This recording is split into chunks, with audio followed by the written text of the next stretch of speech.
All right, let's get cracking. We've got a lot to cover. In our last episode, we delved into the UK's energy crisis, the supply, demand, and prices that homes and businesses are experiencing because of all the lazy thinking and poor decision-making made by successive governments and the regulator here in the UK, Ofgem. Now, continuing on the energy theme, for today's Paragone podcast is electric vehicles. So why are EVs being pushed so fast and so hard? Is there some kind of mind virus going around that makes us all want a shiny new vehicle, EVs for short, or are there compelling reasons to switch from the incumbent ICE, internal combustion engines-based cars? Do the institutions, governments, and academics that are pushing us to EVs have a solid track record, or is their credibility in question? As we discussed in episode 2, how much of this is research being picked up by media, which report on something that somebody says that drives government legislation? Sadiq Khan, who is the mayor here in London, certainly buys into the EV line of argument.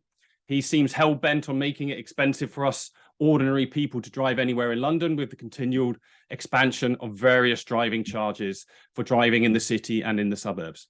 So without further ado, let me pass you over to Robin, who's going to be leading our conversation today. Okay, so we all know that the UK government is going to ban the sale of fossil fuel vehicles by 2030, and it's actually going to ban the sale of hybrid vehicles, I think, in 2035. That's as it stands at the moment. We're seeing similar movements happening across the world. Are we actually being told the truth about electric vehicles and the benefits that are being promoted about them?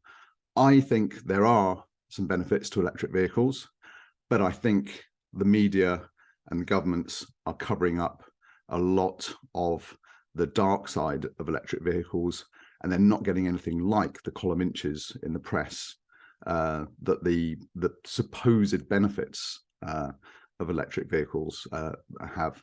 And so, you know, we've got issues with are they actually as environmentally friendly as we think they are? Are they as cheap to run as we think they are? What would happen to the national grid? If everyone started driving an electric vehicle tomorrow, could the national grid actually cope? And what are the alternatives? We've got biofuel, we've got hydrogen. We're not going to necessarily go and do a deep dive on the merits and demerits of those today. This is really about electric vehicles, but we must also be cognizant of the fact that there are alternative fuel types out there, but we are being pushed hard on electric vehicles right now. And is it right to be pushing quite so hard, given some of the issues, particularly around the manufacturing process? That's really where my beef comes in, is in the manufacturing process, the cost of the environment of manufacturing EVs, and the fact that in the vast majority of countries right now, we still are reliant on fossil fuel for actually charging the car with electricity. Most of the electricity still comes from fossil fuel. In this country, we're actually a little bit ahead of most of some other countries, not as far ahead as Scandinavia and places like that, but compared to places like America and places like that, we're doing much better. But people think they buy their electric car, they think they're environmentally beneficial immediately upon buying that electric car, and then they think every time they plug their car in and charge it, they're being really good for the environment, without thinking about the fact that most of the energy that goes into both the production of the electric car and the charging of the electric car comes from fossil fuel. I think, yeah, I mean, you've got good points there. And the one point hopefully we can touch on later on is you're talking about the environmental impact, probably the mining and the total impact. Whereas I think it's with EVs, one of the most important benefits is you're not, I don't want to use the word on your own doorstep really, but you know, with EVs, you're not polluting the air that you breathe as much, or reducing it. One counter to that is diesel vehicles have been around now for decades, but you know, under the Labour government, under Tony Blair and stuff, they got a massive increase. You know, one argument would be, have we seen a material increase in pollution deaths in London, where there's likely the largest concentration of diesel vehicles? Have we seen a material increase in deaths, or have we seen a material increase in the number of people suffering from respiratory illnesses, you know, asthma and so on? And my hunch, I don't have the facts on this, my hunch is we haven't seen these material increases either in the deaths or the material increases in the respiratory issues. But having said that, I personally don't like the breathing in pollution from, either petrol cars or, diesel powered cars. So I think in the city environment. So I think it's worth just looking at the growth in the electric vehicle market at this point, because something I read the other day said, are electric vehicles the new diesel car scandal waiting to happen?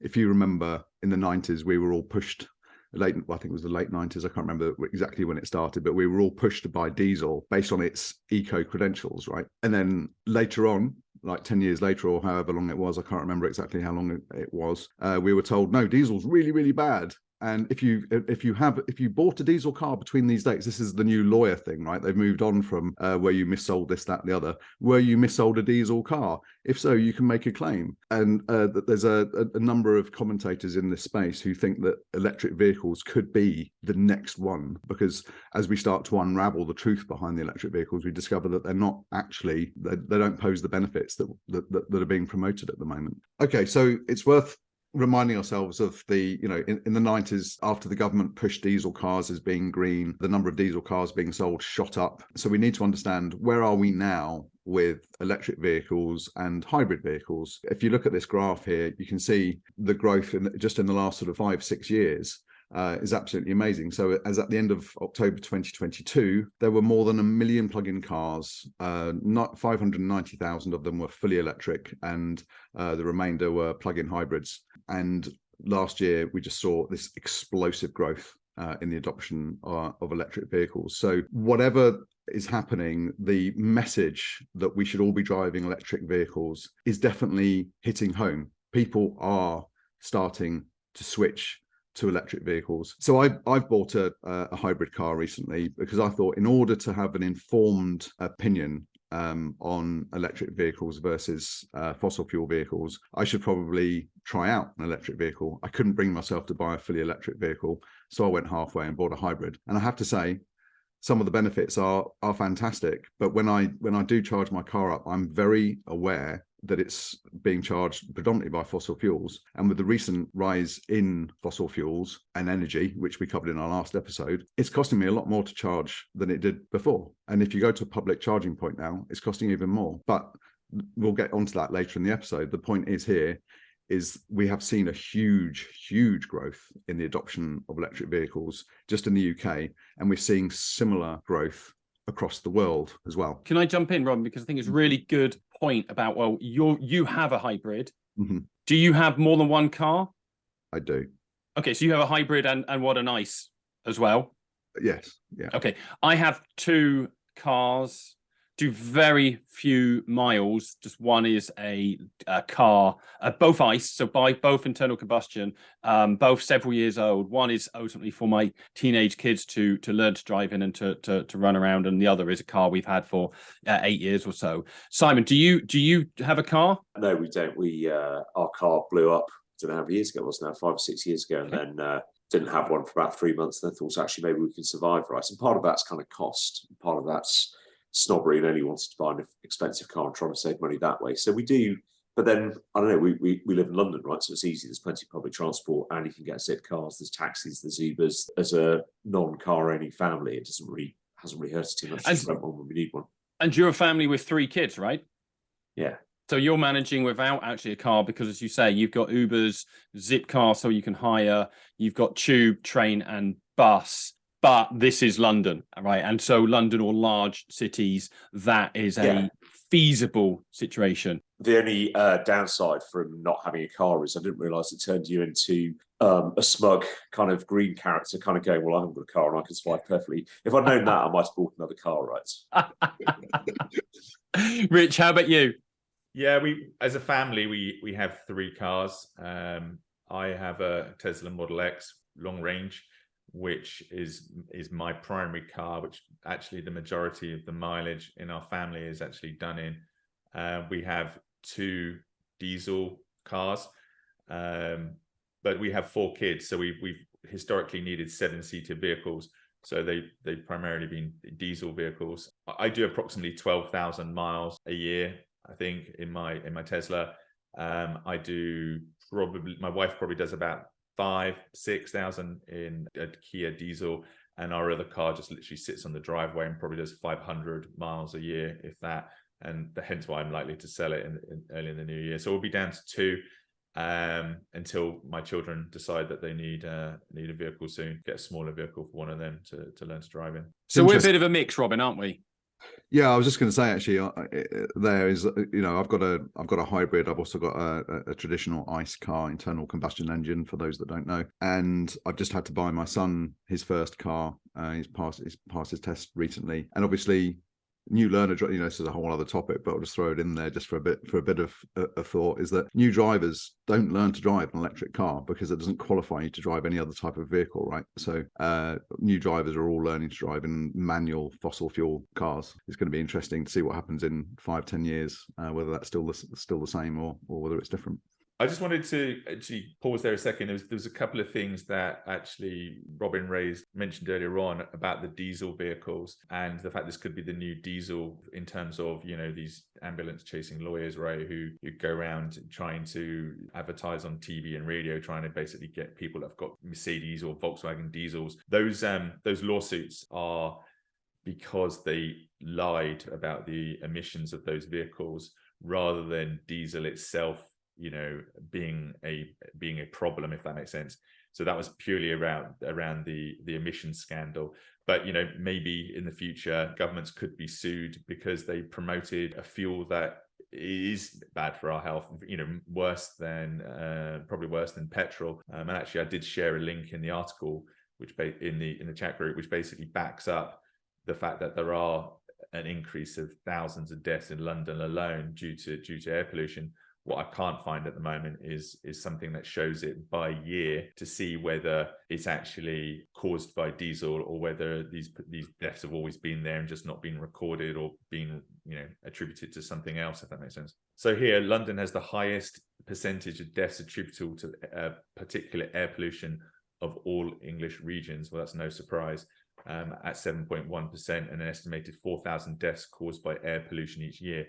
But if you go back in time to when people had coal-powered fireplaces in their houses, was air pollution better in London then or worse? And the answer is worse. And probably deaths per population was due to air pollution was right. But bro, we can't go back to the Great Smog, where people literally were dying because they couldn't see on the streets of London. You're interrupting without understanding what the point is. The point is, you've got to measure it over time, right? And you've got to measure it based on the population levels of the city. So my point is people are saying diesel is really bad for your health, right? We believe it to be, but where is the very clear presentation of this is the percentage of the population that each year that are dying because of air pollution in cities, right?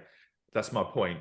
We've had lots of really bad historical pollutants in our cities. Is London now a cleaner city than it was 20, 30, 40, 50 years ago? Are more people dying of air pollution now? Or is this just media hype saying, more and more people are dying, right? 4,000 people are dying at the moment because of air pollution a year extra, if that makes sense. It does. Can I just ask one question? Maybe this, I'm just interrupting myself here, just to say maybe this would be a good bit or not. We could put it back to where Richard was talking. What was the source of the diesel scandal, right? So I remember Volkswagen, they were obviously fiddling their emissions testing, but there are other companies doing the same. I think it was there were particular kind of greenhouse gases and things. But why did the government push that so hard? It was the EU, and it was Volkswagen that got exposed first of all as a group, and then it just became virtually everybody else. Mercedes, I believe, has also had issues. Why was the EU pushing diesel over other things, right? So my default setting is the government's pretty incompetent, and also there's probably some money involved. So maybe the diesel manufacturers or whoever's producing it was pushing that's the thing. But there must have been some science and inverted commas behind it that this was better and safer. There was small particulate matter research had come out, hadn't it, that basically was indicating that these particles stay in your lungs and ultimately irritate the tissues of your lung. And over a period of time, that might result in cells mutating and cancer and other illnesses being caused. They were trying to clean up diesel. So in their drive to reduce CO2 emissions, they basically pushed people towards diesel vehicles, in the late 90s, as mentioned.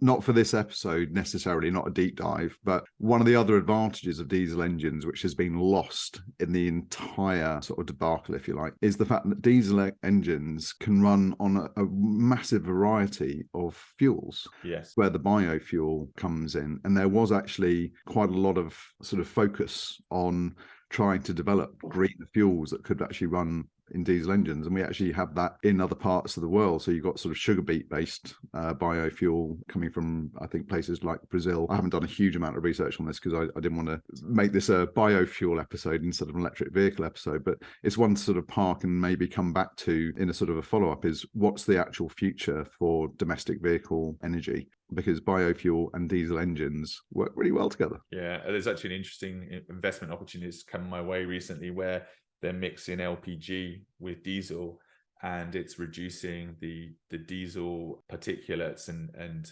increasing the efficiency of the engine, improving the longevity of the engine by up to 30%. So, just by mixing a bit of LPG in with the diesel, you're getting a cleaner combustion. But as Robin says, there's vegetable oils, all sorts of things that can be used to power lorries. I was going to say, and I think it's relevant to say it here, Robin, because it's going to, I feel, that apply later on to the other things that are going to come up. To answer Simon's question, and Richard's right, they were focusing on one thing and they wanted to reduce it. And as a result, the other thing that is potentially far more harmful, certainly in cities, i.e. what diesel vehicles are heavily emit, shot up. And our tax system, which incentivizes behavior, incentivized a behavior they wanted, but ultimately they got it wrong. And this, I feel strongly, is a theme that we see throughout this topic, but also all of our episodes. It's a classic case of managing what you measure, but we often measure the wrong thing. And this, what gets measured gets managed quote is famous, right? And it's attributed to the legendary Peter Drucker.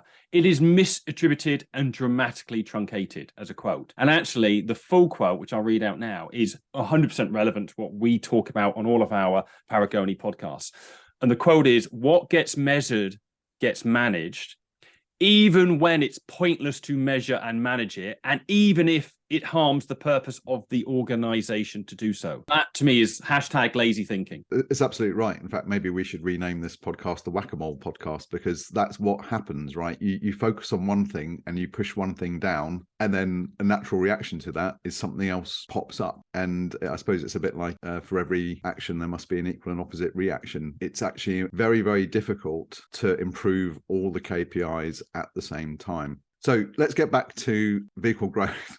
The electric vehicle growth topic. So just following on from the UK market, I thought it was insightful to show what the global market is. So if you look at the light blue bars here are showing sales by month for 2020. And so you can see that was ticking up quite nicely over the course of the year from January to December. Similar kind of pattern in 2021. And then 2022, we're seeing quite a big rise again. So EV adoption, the whole point of this graph really is to show that across the world, EV adoption is really, really, going off like a rocket right now. And many people would say that's a great thing.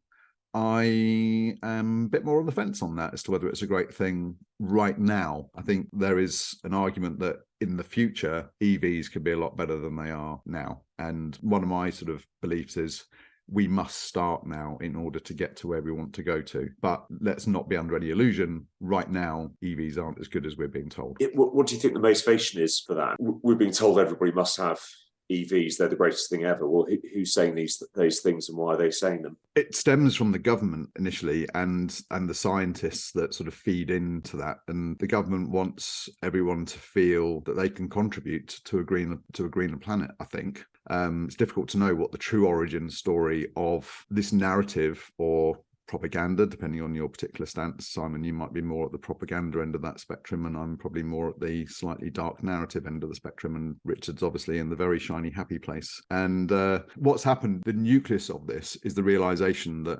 we're killing the planet, right? We need to go green on the planet. And a bit like the whack-a-mole concept before, they've sort of focused on one thing, gone, right, let's whack that. Let's tell everyone it's their fault for driving around in a fossil fuel car. They need to get into an electric vehicle, and that will save the planet. And we'll see in a moment when we come on to the environmental impact of various energy consuming industries, exactly how big an impact there would be on the world if everyone was to suddenly switch to an electric vehicle. But before we get to that little trivia moment, which country currently makes and sells the most electric vehicles? China. Yeah. China. And by far as well, isn't it? I think. Yeah. So China gets an awful lot of criticism for being a very dirty fossil fuel driven country. But, as we've seen before, it's leading the way in a lot of green energy and nuclear particularly. But it really is leading the way in electric vehicles, which I think most people probably don't realize, but it really is leading the way in electric vehicles. Yeah, it's astonishing numbers. They've sold more EVs in China than the rest of the world combined, isn't it? I think it's the statistic as well. Yeah, it is quite astonishing. But just back to your point, sorry, Robin, the point you mentioned earlier on about why governments are trying to do it. And I think it is down to the fact that the governments are all committing to reducing greenhouse causing gases. And in order to reduce the greenhouse causing gases, they've got to do it in so many different sectors. Cars and automobiles are just one sector that they have to focus on, but they are also focusing on lots and lots of other sectors. We'll get onto that. I'm not entirely convinced they are as much as they should be. I think the essence of my argument is that I think we're being hammered much harder to convert to electric vehicles, which will actually have a fairly minimal impact on the environment versus some of the other areas that governments should be focusing on. But I think that's a good point. But I think it's a lot of the governmental kind of, something must be done. This is something, let's go and do it. And then as somebody said earlier, it's the law of unintended consequences. The kind of the unexpected outcome of a complicated series of events is all of a sudden everybody's in diesel cars, they don't work. And now it's going to be everybody's in electric cars. The grid can't cope. And the problem is the people are making these decisions are not. Dominic Cummings kind of quite rightly gets a bad press, but he's quite right on all of these things. You need system thinkers, you need people who can think holistically. And actually, all this push for let's go and get everybody into electric cars. Actually, that's not the biggest challenge, right? I mean, that's even if you believe that any human impact on emissions and things makes much of a difference in the scheme of things, right? In terms of all the other natural processes going on the planet, you can argue that actually the human impact is reasonably minimal. So if you're going to take out cars, that's an even smaller piece of it. So there's but as with all these things, there's a lot of money and power and glory, right? So who's going to make the money and the power and glory after switch to electric vehicles? That's the question. I think go back to the propaganda versus dark narrative versus shiny happy place piece. Does anyone want to respond? I can't argue with Simon on that. So I think for this. So I was going to say that was about as non-conspiratorial as I could manage. So I think for this episode, we toned it down. I think for this episode, we should work with the assumption that humankind is actually impacting the environment. Whether you believe actually this is one of those 10,000 plus year events where the world's naturally warming or whatever it is, we are certainly contributing to it and maybe acting as a catalyst. So we should assume, I think, for this episode. I don't think we should assume anything at all. I don't agree at all. I think are we having an impact? Of course we are. But just one piece, just one very brief piece is if you have a temperature measuring station in a field, that's fine. And then when the city expands, well, what happens? We have the urban heat island effect, and it just gets hotter naturally anyway because you now got tarmac and things like that. So I'll stop wittering on things like that. But I think that's valid. Well, I guess my point is even if the world is EVs are happening, right? That's the point. That's your point, isn't it?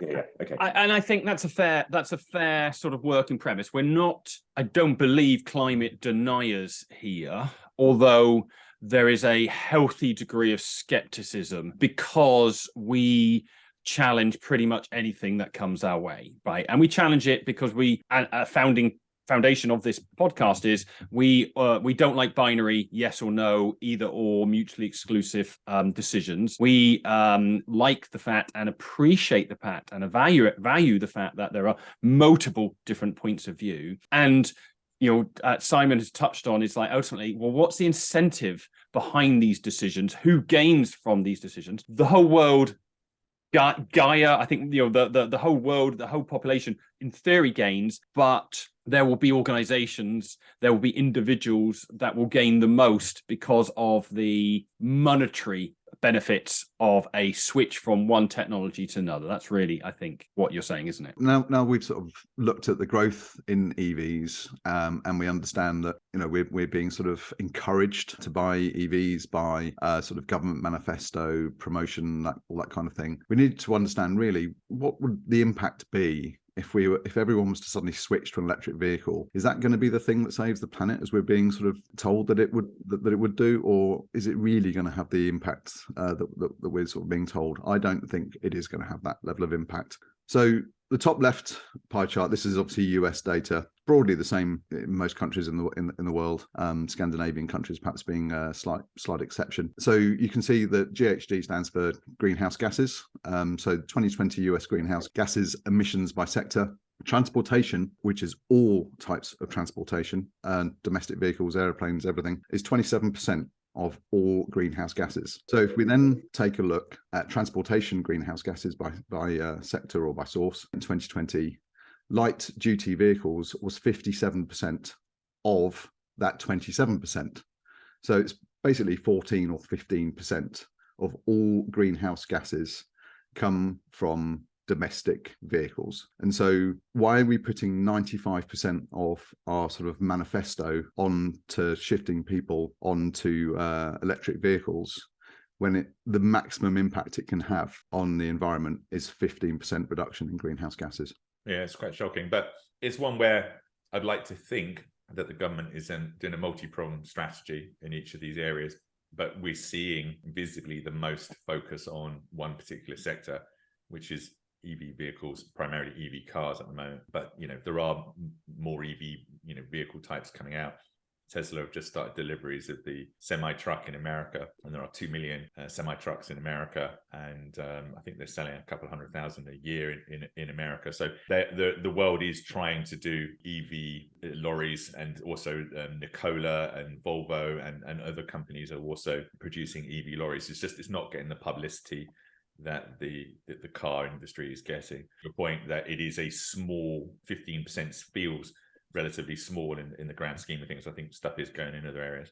Even if you added in the possibility sort of long haul trucks could go EV as well, which I have to say that's a topic for a whole other episode, debunking the possibility of trucks all going electric. There's some interesting maths that you can do to debunk that. But even if you accept that that's true, that only adds another 26% of the transportation sector. So it's like another 7 or 8% to the overall mix. So if you would shift all road vehicles, essentially is what you're saying, to be EV, you're only talking about sort of 20 to 25% of global greenhouse emissions. And so what about the rest? So if you have a look at this next slide, which is the global greenhouse gas emissions by sector, that really serves to illustrate it pretty well. Energy use, industry is 24%. Energy use in buildings, 17.5%.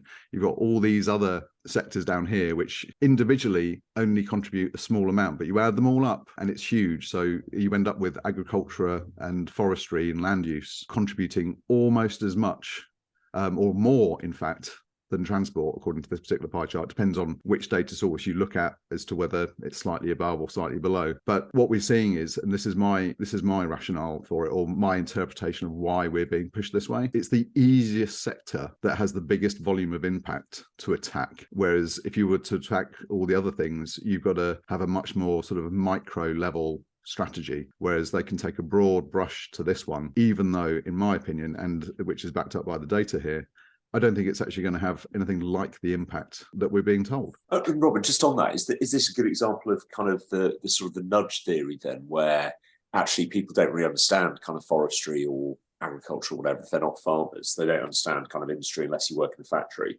But actually most people, you kind of assume most people in the UK have either got a car or been in a car in their lives. So actually that's the most kind of visible thing. Yeah, I think there is an element of nudge theory, but you wouldn't need that nudge theory if you were to actually work with the industries directly. You wouldn't need to involve the wider population in that. That would be a very much behind the scenes thing. But I can't see any real push going on behind the scenes to make these other industries greener with the same level of emphasis as the shift towards EVs is getting. That's my point. Is there a sort of common thread now with episode 2 as well?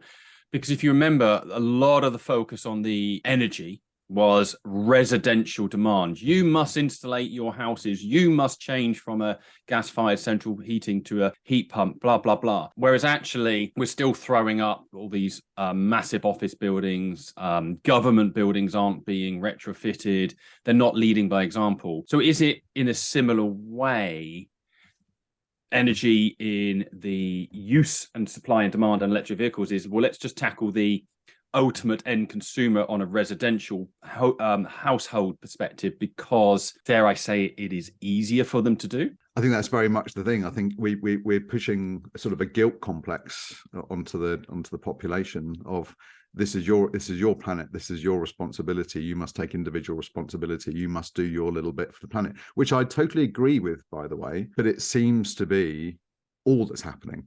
There doesn't seem to be a wider push. We know that airlines are working on, and sort of aerospace manufacturing companies are working on electric planes and hydrogen planes and stuff like that. But again, even that's only going to have a very small impact. You know, the aerospace industry attracts a lot more criticism for the environmental impact that it has than it actually deserves as well. The airline industry is a really good sort of segue. It's kind of been greenwashing for years, hasn't it? It's got all these tax incentives, right? There's no, I probably incorrectly stating this, but there's no VAT on their fuel, or there's no fuel duty on their fuel. Mm-hmm. Why would you do that? You're doing that to subsidize that industry, which is incredibly heavily polluting. For a long time, international flights weren't included within the UK's greenhouse gases calculated by that industry, and that was allowed.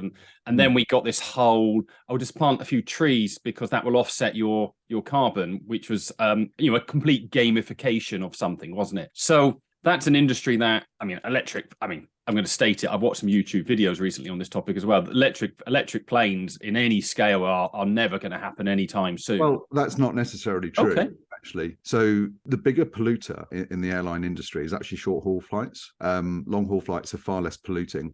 There is a company, I can't remember the name of it now, that has developed an electric plane. There's several out there, Robin. I've invested in one called Archer Aviation. Right. And there's one in Germany and a couple others. But and you're right, the biggest pollution is takeoff. Yeah. Once you're up at altitude and cruising as a plane, it's less impact on the environment. So it really is about the takeoff. Yeah. So Archer Aviation is focusing initially on the very short haul flights.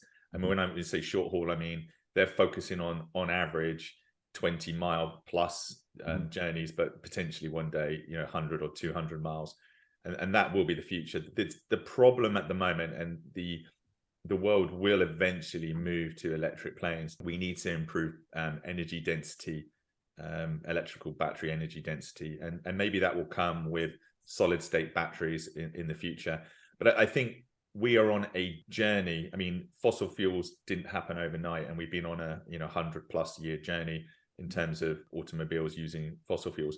We're going to go on the same journey with electrical powered vehicles, whether they be cars, lorries, or planes. So I think we'll start with the short haul, with the Archer Aviations of the world, and then we will move up to long haul, medium, and then eventually long haul flights. It will happen.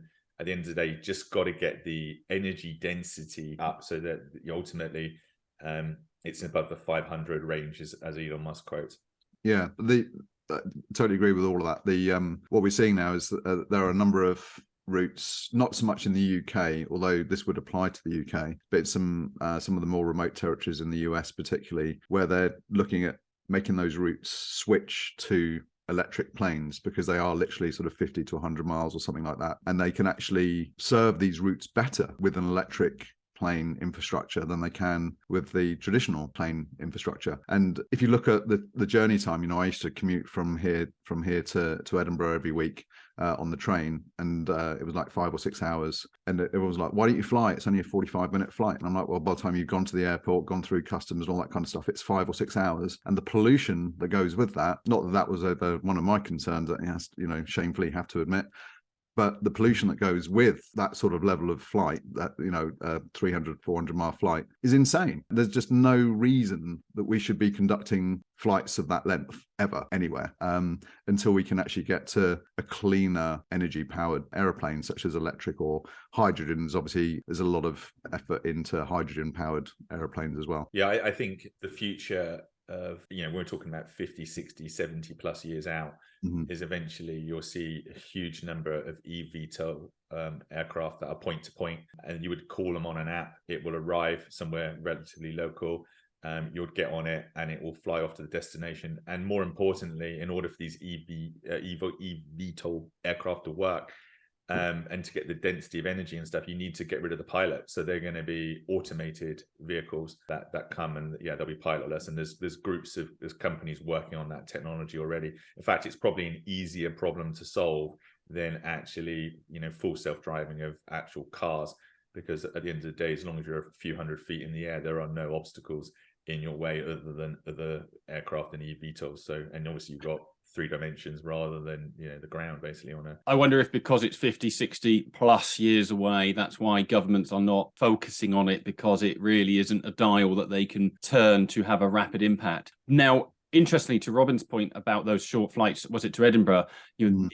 France has a short haul flight ban now for, I'm not sure how long. I've just pulled it up on the screen. So you can't do domestic flights shorter than a certain amount, because you should do it by train. I think it's a great headline. It might only be 2 or 3 routes, but it is a start. And as we know with France, they actually have over the past X many decades invested in their high-speed rail. So that is a legitimate alternative for them. Yeah, makes sense. Yeah, and I think that's the thin end of the wedge. I think if you were to plot this sort of timeline over the timeline of the adoption of EVs, you'd probably see that where we are now with air travel is the same place that we were sort of 10 years ago with EVs. We're just at the very start of that journey. I think you'll see, if you wind forward sort of 20 years maybe, you'll see that air travel looks very different in terms of the energy that's driving the planes for short haul flights than it is today. Well, Rolls-Royce have just successfully proven, I think it's a hydrogen-powered jet engines or something. So that's another attempt at reducing the air pollution. But you have to look at the whole chain of, generating hydrogen, storing hydrogen, and then fueling the plane, and then the plane burning it. The plane may itself emit less carbon because obviously it's using hydrogen. But ultimately, you've got to look at the whole end-to-end cycle, basically, to work out really what its environmental footprint is. Yeah. Probably also circle back to what your point was, Robin, that is that the focus is primarily on consumers and cars, rather than actually the focus being on every vehicle type and every industry sector. Robin, we've spoken a lot about the environmental impact, delving into that amongst other things. But one thing we have not touched on is why are people buying? Why are they choosing to buy these electric vehicles? As you've already shown, there is a substantial growth in the UK year over year, and you've expanded that to show, look, we're not isolated. There are other countries, and China and the US especially are growing so fast. So what is it? Why are people choosing to go EV as opposed to ICE? There are 3 categories of people when you're looking at almost any market really, but let's tune it to this market. So you have the early adopters, the evangelists, someone such as Richard possibly. You have the interested but not quite ready yet. That's probably where I am. That's why I bought a hybrid. I'm sort of a toe dip in the water. And then you've got the others who are just not interested at all, whether that be because they feel that it's a big propaganda push, or whether they just don't care. Whatever their reasons are. But they're the 3 broads. You've got the early adopters, the interested but not ready, and the not interested at all. So why are people actually buying EVs? So, and this is really the myth, I suppose, and where we need to examine whether this myth is true or whether this myth is actually legend. So this is Money article from July 2021 last year. So electric vehicles are cheaper to own than petrol and diesel cars over a 7-year period due to lower annual running costs, says a new report. So this is the type of information that gets put out there as a matter of fact, that just says to people, yeah, it's going to be cheaper for you to own. And so that drives a lot of people to own an electric vehicle. we need to understand, like, okay, well, that was fine, and that was probably true at the time this article was written, or it was probably more true then than it is now, because we've seen Jeremy Hunt has just announced the abolition of a lot of the benefits for electric vehicles coming up in 2025. And with electricity being so expensive right now, is it actually cheaper to charge your car than it is to fill it up with fuel, especially when you take into account the inconvenience that goes with it? Let's not jump too deeply down that rabbit hole, because we have other reasons as well. So the other reason is why people are buying electric vehicles is they believe it's better for the environment. We'll get into that. Again, we'll come back to some of the manufacturing implications of electric vehicles in a moment. And the other reason, which I've already just said is kind of going away, is the tax incentives. So in the US, there's a $7,500 tax credit, which you have to claim at the end of the year, and it's also offset. So you've still got to pay interest on the loan that you took out to buy the vehicle. It's mildly popular in the US. I wouldn't say people are rushing at the gates to get that tax credit. And then in the UK, obviously, the tax credits and the other benefits are now being phased out. We're seeing road tax the road tax benefits are being eliminated for electric vehicles over the next couple of years. The congestion charge zones and low emission zones, they're all probably going to be rebranded so that they can take charges from electric vehicles where they currently benefit from not having those. But at the moment, that is a reason why people are buying electric vehicles. They believe that they're cheaper than fossil fuel over the lifetime of the vehicle. They believe they're better for the environment, and the tax incentives make them feel they're getting an even better deal. So what I'm hearing is cheaper than fossil fuels is debatable because of the factors you mentioned. Some of the tax incentives are going, certainly in the UK, and fuel prices and therefore electricity prices that people will use to charge those electric vehicles are obviously 2022 substantially higher than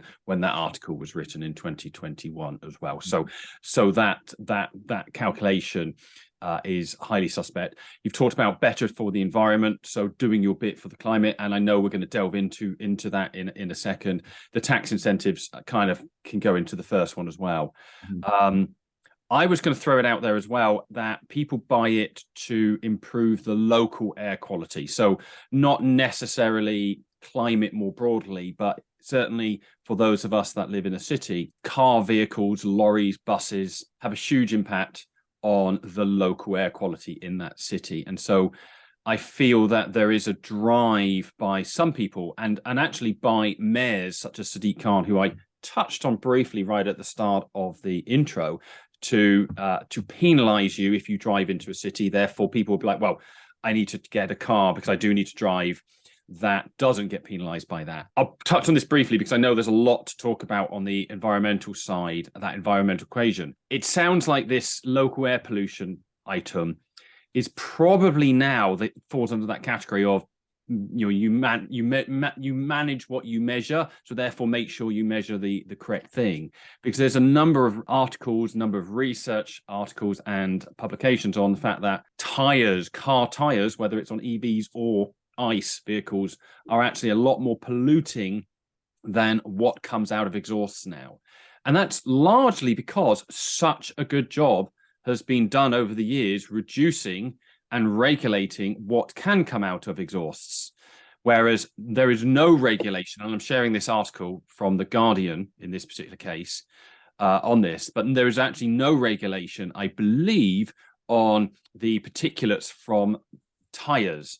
Now, there's rules around how long tires can last and depth of tread on tires and all this good things, but there's a little chart there that shows you actually how many milligrams of particles come out of driving on new tires, used tires, versus what actually comes out of the exhaust now. So people buying it for that reason, which maybe isn't a lot of people, but yes, it's true. However, you're missing the elephant in the room, which is the tires are throwing off lots of particulates that get into our food, get into our lungs, and therefore ultimately poison us.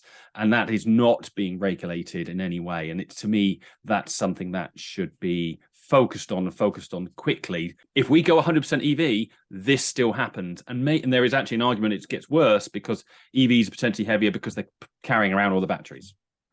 Agree. And yeah, this has been known for a while, but it's not just tires as well. One thing that our dad has said for decades is brake pads.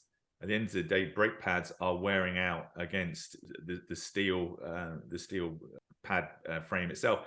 And they're just, all those particulates are coming into the environment, and they are designed to wear, right? I mean, that is their job. And actually, funny enough, that is one benefit of an electric vehicle, in that you virtually never need to replace your brake pads because of the regenerative braking. But ultimately, you're right. There's a lot of pollution. Humans are bad, right? I mean, everything we do causes pollution, even from breathing and eating. So yes, all of these areas should be focused on. So the tires have 3 categories now: noise, distance, and fuel efficiency.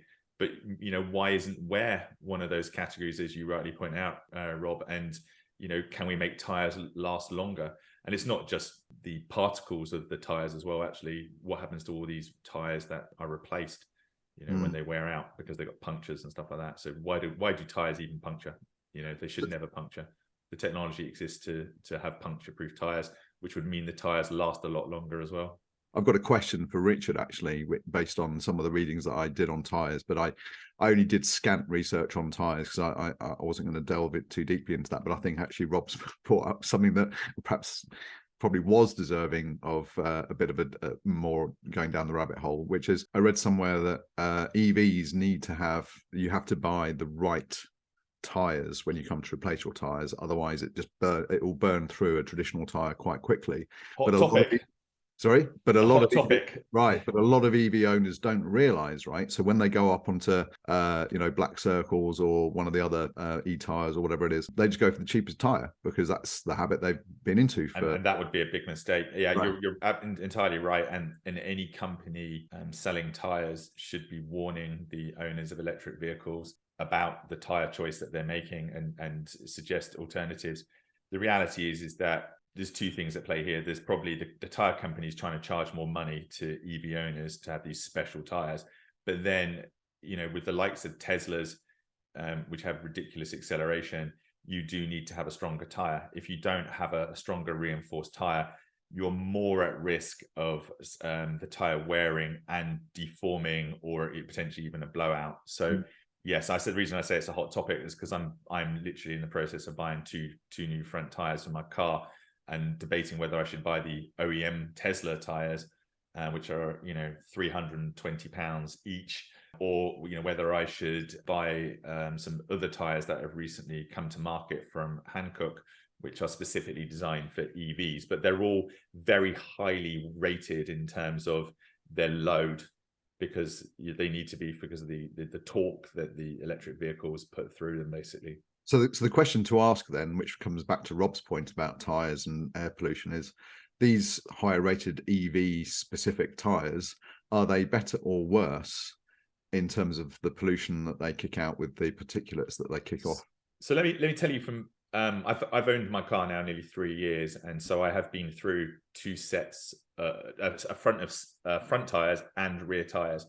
And when you first get an EV, like a Tesla, you do use the acceleration a lot more. And I wore out my front tires in 14,000 miles. So not great for the environment. But then again, I talk to people who have large diesel vehicles like BMW X5s, XC90s, and they're also wearing out tires at a similar rate. My second set of tires have lasted considerably longer and haven't quite run out yet. So when I say considerably longer, I'm probably going to get 18 to 20,000 miles out of my front tires now, which I think is pretty comparable to, petrol or diesel vehicles of a reasonable size and weight. My rear tires have lasted much longer than my front tires, and I think I'm getting 24,000 miles out of those. So I don't think they're wearing out any quicker if you drive them sensibly. The question will be is there more particulate matter coming off them? I mean, the heavier the car is, whether it's an electric vehicle or an XC90, or a Range Rover, which are ridiculously heavy cars, is they have very wide tires, so the 275 width tires. So ultimately, if you compared that with a narrower tire, this tire has got a lot more compound that's wearing off and coming into the environment than like a Ford Fiesta with a much smaller tire, or Rob, your Kia, which has a much narrower tire. So ultimately, heavier vehicles, regardless of the fuel they're using, are more polluting through the tires because the tires are typically wider. The AA, the Automobile Association, quick Google, how long should your tires last? Under normal driving conditions, you should get a minimum of 20,000 miles on your front tires. So yeah, anything below 20,000 is it seems to, that's not an average, that's a minimum. Yeah. So my driving style when I've got my Tesla was the contributing factor to them not lasting 14,000 miles, right? When I had the second set, like I say, they've lasted 18,000 plus at the moment. So yes, they may get to 19, but yes, it's a big, heavy car. But I'll be interesting to compare that with, like I say, a Volvo XC90 or a BMW X5 or one of these other large Q7. But ultimately, EVs might be worse for local air pollution than based on the fact that the tyre wear, in a very isolated example, to be fair, and using a big car is a lot lower than what the minimum you should require. And therefore, if it wears, it's spitting out the particulates. Well, I think that's the point. But the other point I was trying to get to is what's actually in that compound that makes it, under increased stress, which is the whole point of this, is that the EVs put more stress on tires than a fossil fuel vehicle. Depending on how you drive it, because obviously an EV can accelerate as fast or slow as you want it to. There's no reason it couldn't accelerate. But even under normal driving, the article that I read, under normal driving conditions, a normal tire on an EV will last perhaps a third less long as the same tire on a fossil fuel car. So to get parity in your tire life, you need to go for an EV specific compound in the tire. What's in that compound? That's the question. Yeah, don't know. And it could be worse, but it could also be better. It does beg the question, what would happen if you put that EV compound on a petrol or diesel car? Would the tire last a lot longer? Because at the end of the day, tire manufacturers make money by selling you a tire that ultimately wears. And no doubt they can create tires that have a better compound for wearing. And, they're not doing it because it wouldn't be financially in their interest to do so. So I just want to go back 2 or 3 minutes to something Richard said. And Richard, don't say anything that might get yourself into trouble with any of the authorities. But you mentioned about your kind of driving style. Have you changed your style with an EV? What causes the problems with it? So when you first get when I first got an EV, because obviously it was a few years ago, a lot of people wanted to experience the acceleration of an EV, and obviously Teslas have well been known to be very, very fast and at the fastest accelerating EVs pretty much. So you tend to put your foot down and prove that acceleration, obviously within the bounds of the law. Do that a dozen or so times with different people, and you're shredding your tires. I mean, the same would be this case if somebody got into a Ferrari and said, can you show me your 0 to 60 in your Ferrari? You're going to wear those tires out considerably quicker than you would do on a normal basis. Interestingly, Teslas have, depending on your model of a Tesla, you have various different modes, and mine, being a long range version rather than a performance version, has 2 modes. It has chill mode and standard mode. And chill mode, is essentially dampening down the performance of the vehicle, but it's still typically faster than most cars. With an EV, also, when you come up to a roundabout, because you're not having to change gears, because you've got instant torque, even on like an automatic gearbox on a petrol or diesel, you've just got instant acceleration. You'll see gaps like on a roundabout, for instance, and you'll go, I can make that, and you just put your foot down. I don't mean floor it. You just put your foot on the accelerator, and you've got that space completely safely, but you just have that increased acceleration, increased opportunity. And if you do that enough, then you can wear your tires out more. But like I say, I've adopted my racing driving style now to be more preserving of my tires, because once I went through one set and realized it was costing me just not a set, I mean just the front set, and I realized it cost me £720. I clearly didn't want to do that on a regular basis. we've somewhat deviated away from the arguments why people are buying EVs, which is great because we've covered the whole tyre topic, which I think is actually a very important topic. But I think we now need to just have a quick run through some of the arguments why people are not buying electric vehicles. The main reasons why people are not buying electric vehicles are range anxiety, the initial purchase cost, concerns over the environmental impact, the charging network, similar sort of anxieties over the charging network as range. In fact, the charging network and range kind of work together to cause a double anxiety, and the incentives that make EV ownership that bit cheaper through sort of tax incentives and credits and low emission zones and that kind of thing. They're all starting to go away now, as we all knew they would do, because you can't have 100% of the population driving an EV and then go, oh, road tax. Oh, do you remember road tax? I know they're going to rebrand it, I think, aren't they? But so it's not called road tax anymore. But anyway, so the reasons are range anxiety, the initial purchase cost, they're more expensive to buy initially. Some people do have concerns over the environmental impact of their manufacture, which we'll come on to in a moment, and concerns over the compatibility and availability of the charging network. That's actually more prolific in the US than it is in the UK, because you've got far greater distances to travel between charging points. But if you go pretty much anywhere north of Birmingham, the charging network in the UK starts to peter out quite quickly.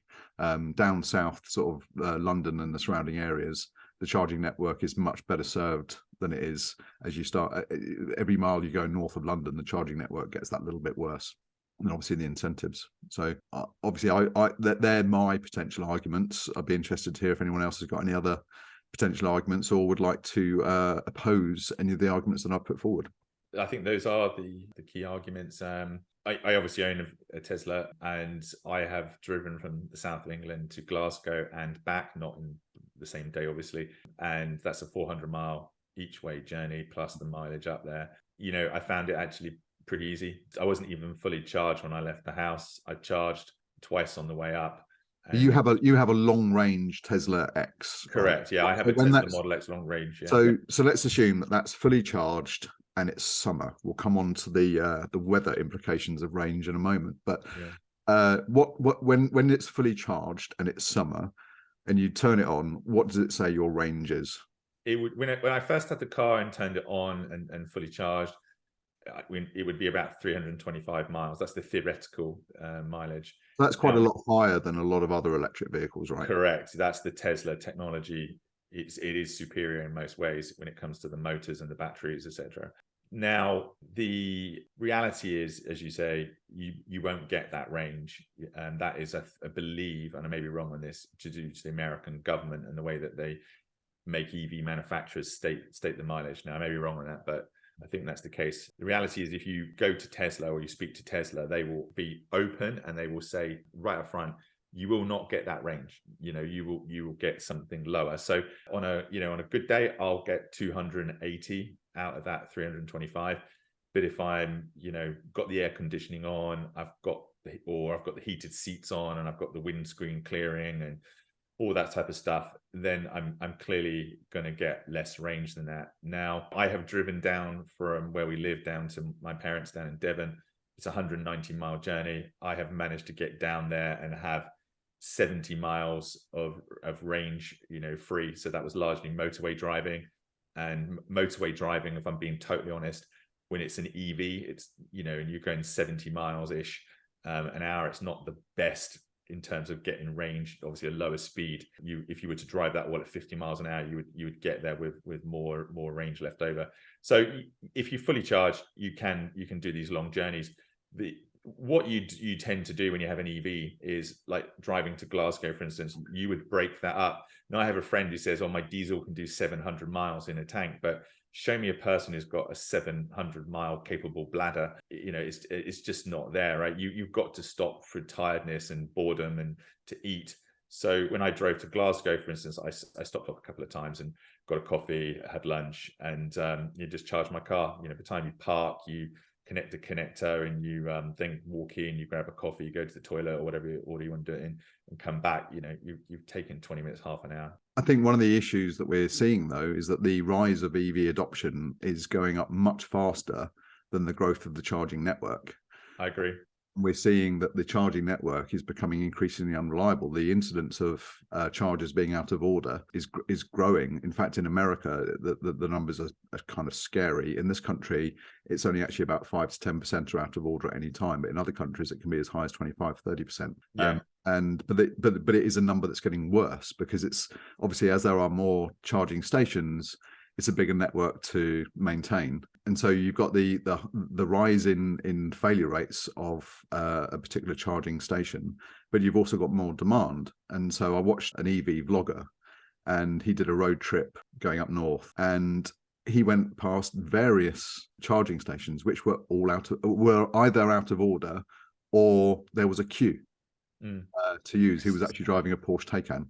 Yeah. So just to give you a bit of experience there. So I only charge my Tesla at Tesla charging superchargers. And so I plan my journeys around those. And you are correct. Sometimes you will find what they call a stall or a tombstone that is out of action. But I don't think that's any different than going to a petrol station and finding that some of the petrol pumps within a station are out of order. So agreed, but there are a lot more petrol stations. So correct. One that's out of order, it's not. Yeah. You're never too far from another one. The biggest issue is the queuing. If you have to queue, now I've never had to queue. I have pulled up at a Tesla charging stall and found there were 2 cars in front of me, and I said, well, I don't actually need to charge here. I can go on to the next one. So I just went on to the next one, and that was free, and I charged there. But you're absolutely right. The network needs to get better, and I think it will do. I mean, Tesla have a Tesla supercharger manufacturing plant now in China that went online, I think, last year, which is capable of producing 10,000 tombstone charging points a year, which is considerable. That's fine for Tesla, but Tesla's market share is dropping dramatically. Not because they're selling less EVs. The number of EVs they're selling is also going up, but obviously it's the competition, right? The rest of the market. So Tesla, just to counter that point a little bit, Tesla has started allowing non-Tesla EVs to charge at Tesla superchargers now. They started this, I think, in Holland initially at certain locations, and they've already started that now in the UK. So using the supercharger map for Tesla, you can actually search now for Tesla charging stations. That's just going to make life worse for Tesla owners, though, right? Well, that's my point, and that's something I've tweeted about repeatedly. A Tesla owner should never have to queue for a supercharger normally, let alone if there's a Volvo or something else in front of it, and they should pay more. Ultimately, Tesla drivers, should pay less to charge at Tesla supercharger than any other vehicle, because they bought into the car and the supercharging network. That when you buy the Tesla, you're also buying into that concept of they have their own network. I'm more than happy for other cars to charge at Tesla superchargers, happy days, but they really do need to do more. What happens if the growth of the EVs are growing faster than the charging network, which means we are at or rapidly approaching a point of just total congestion on trying to charge on a public charging point. And a lot of the advantages of public charging points are going away. Tesco's have just announced they're phasing out the free charging using their pod point chargers, and the cost of charging is now looking really quite severe. Let's put the cost of charging to one side for a second, because that is a different debate. But you're right. As a Tesla owner, I do the majority of my charging at home, and I think that is the case for the majority of people. If you're a sales guy and you're doing a lot of traveling and long journeys on a regular basis, then there's no doubt you will use superchargers. But if you're doing the school run and you're going to the supermarket, you're going to the DIY, you're going to that's fine, but that's been the argument in favor of EVs ever since the modern EV was introduced. We can't talk about since EVs were first made, because little tidbit here, the first EV was made in 1832. But in the 30s. Motorway service stations exist for a reason, right? It's not just for people to go and have a comfort break or fill up with some grossly unhealthy food. It's also to fill up their car. And my concern, and a lot of other people's concerns, which is why this is on the list, is okay, so I get to a service station on the motorway, and I've only got 50 miles of range left on my car. It's now performing badly because it's gone into low battery mode, whatever, and there aren't enough chargers. So not only is it going to take a long time to charge my car, I'm now in a queue to charge my car, and so you could have sort of 3-4 hours taken on the journey. I totally agree that is a risk. Unlike petrol, where it's quicker to, or diesel, quicker to fill up your fuel tank and be gone. The reality is that in my experience, in my driving circumstances, which is mostly short distance with occasional long distance, I have never had to queue for a charging point. Yes. But I do know people are queuing, and I have seen Audi e-trons and all these other non-Tesla brands using charging points and having to queue. I've seen them queue more because there are fewer of that infrastructure than there are the Tesla superchargers, if that makes sense. Yeah, I think we can't just confine the benefits to assuming that you're a Tesla owner, because over time, the vast majority of EV owners will not be Teslas. That will just be another market. You know, the biggest thing that Tesla have contributed to the electric vehicle market is creating the market. They really help to drive forward. That's a whole different conversation, which we'll come to when we talk about Elon Musk, etc. But the infrastructure is lagging behind the growth in adoption of EVs, and if EVs continue to grow in volume, the charging, we are going to basically break the charging network at some point. Just on that, I'm fascinated by, I mean, I've been in an electric car precisely twice, and you know, I was with a friend who had a dog, so I walked the dog and got a coffee, etc. So that was fine. It was quite a queue. But the second one, this is going to South Wales, so along the motorway. The second on the way back though, there were no charging things working in this petrol station, so I had to phone up whoever it was and get a reset kind of thing. And I sat there thinking, this is a bit ridiculous. But just listening to what Robin said then, I mean, is the difference between this and the petrol station network is the charges are more complicated, but also there's nobody on site actually checking to make sure they work right. It's just there is nobody on site. There is is that the problem? I don't know. In my experience, no. But you know, I'm talking as a Tesla owner. I wouldn't have bought I still wouldn't now buy a non-Tesla EV. I know that you need to charge your car, and the Tesla supercharger network is arguably the best, and more locations, and it's going to grow faster. So I would, particularly if I was doing long journeys, I would definitely buy a Tesla. But I say, in my experience, if you plan your journeys, then you'll be completely fine. We did have one situation where we holidayed in northwest Wales, and at the time there was only one Tesla supercharging location in Wales, and that was down in the south of Wales, if I recall. So we did actually take our estate car on diesel estate car on holiday to northwest Wales, but that was the only time on a journey where I've gone, do you know what, I'm not going to risk taking my Tesla. There were charging stations on the way into Wales, but I didn't fancy driving, half an hour to go to a Tesla charger. So, and the hotel was particularly backwards and didn't support any form of vehicle charging. A lot of hotels now are offering what we call destination charging in Tesla terminology, which is they'll have a wall charger in the car park, and you can basically connect your Tesla to it. But it's one or two for hundreds of people that are staying at that hotel. And I agree. And it's nuts, But I think here, Robin, we talked earlier on about the 15% of cars being responsible for the emissions, worldwide. Like cars being responsible for 15% of emissions worldwide. Yeah. So we're on a journey here that is not a 1 to 5 year journey or even 10 year. We're on a decades journey, 20, 30, 40, 50 plus year journey.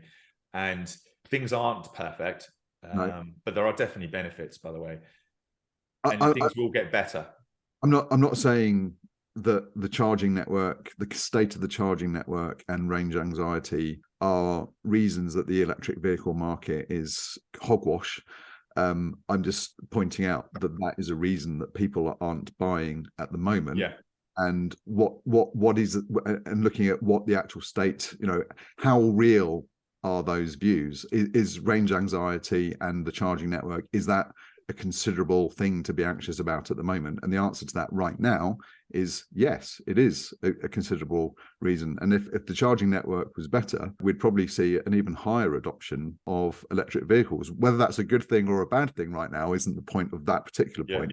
Is that a valid reason for people not to be buying an electric vehicle? And I think the answer definitely is. Now, Tesla as much as I don't like Tesla as a company for reasons that we'll get into on another episode, but you can't deny that they have revolutionized and evangelized electric vehicles, and some aspects of their electric vehicles are the best in class. I'm not going to say all aspects, that's a debate for another day, but in terms of their range and all that kind of thing, you can't argue against the Tesla power units at all.